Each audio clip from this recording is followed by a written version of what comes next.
अयोध्या के राजमहल का बागीचा सुबह की कोमल धूप में धीरे धीरे जाग उठता है।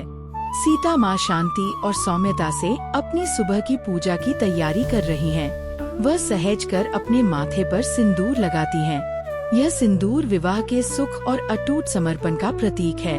जैसे ही सीता माँ अपनी तैयारी पूरी करती हैं, वातावरण में दिव्यता और शांति फैल जाती है।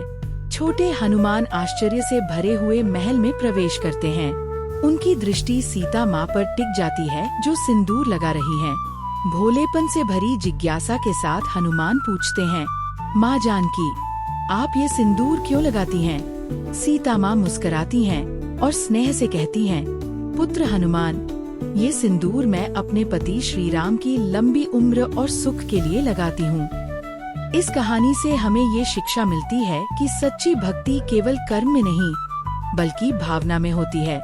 जब भक्ति निस्वार्थ और प्रेम पूर्ण हो, तो ईश्वर स्वयं उस भावना को स्वीकार करते हैं। उनके हाथ का सिंदूर उनके प्रेम और अटल श्रद्धा का प्रतीक होता है। हनुमान इस बात से भीतर तक भावुक हो जाते हैं।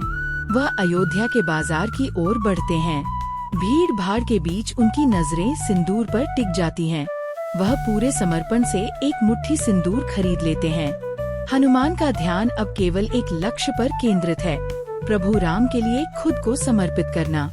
वह अपने सादे से घर लौटते हैं, जहाँ धूप की किरणें अंदर फैल रही होती हैं। बहुत सहेज कर हनुमान अपने सिर से लेकर पूरे शरीर पर सिंदूर लगाना शुरू करते हैं। लाल सिंदूर उनके तन पर गहराई से चमकता है। उनका पूरा शरीर सिंदूर से ढक जाता है। यह एक दिव्य रूपांतरण की प्रक्रिया है। कमरा सिंदूर की पवित्र सुगंध से भर जाता है। हनुमान की आंखों में तेज और समर्पण की चमक है। अब अयोध्या के राज दरबार में एक अद्वितीय दृश्य उत्पन्न होता है। हनुमान पूरी तरह सिंदूर में लिपटे हुए दरबार में प्रवेश करते हैं। सभी दरबारी यह दृश्य देखकर चौंक जाते हैं। आमतौर पर शांत रहने वाला राज परिवार भी हनुमान के इस रूप को देखकर आश्चर्यचकित हो जाता है। दरबार में सन्नाटा है। सबकी नजरें हनुमान पर टिकी हैं। राम जी धीरे से मुड़ते हैं। उनके चेहरे पर हैरानी और चिंता स्पष्ट है।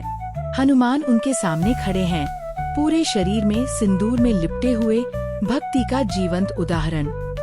राम पूछते हैं, हनुमान, ये तुमने क्या किया?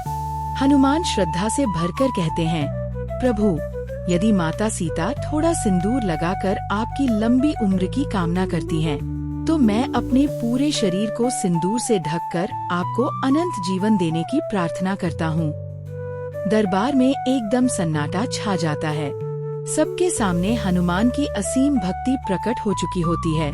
राम जी भावुक हो जाते हैं। उनके चेहरे पर गरिमा और स्नेह एक साथ झलकता है। वातावरण श्रद्धा से भर जाता है। राम भावनाओं से भरकर कहते हैं, हनुमान, तुम्हारी भक्ति अनुपम है। तुम्हारा समर्पण अतुलनीय है। वे कहते हैं, तुम सच में मेरे सबसे बड़े भक्त हो। दरबार में बैठे सभी लोग श्रद्धा से इस दृश्य को निहारते हैं। राम के शब्दों के साथ हनुमान और उनके बीच का बंधन और भी अटूट हो जाता है।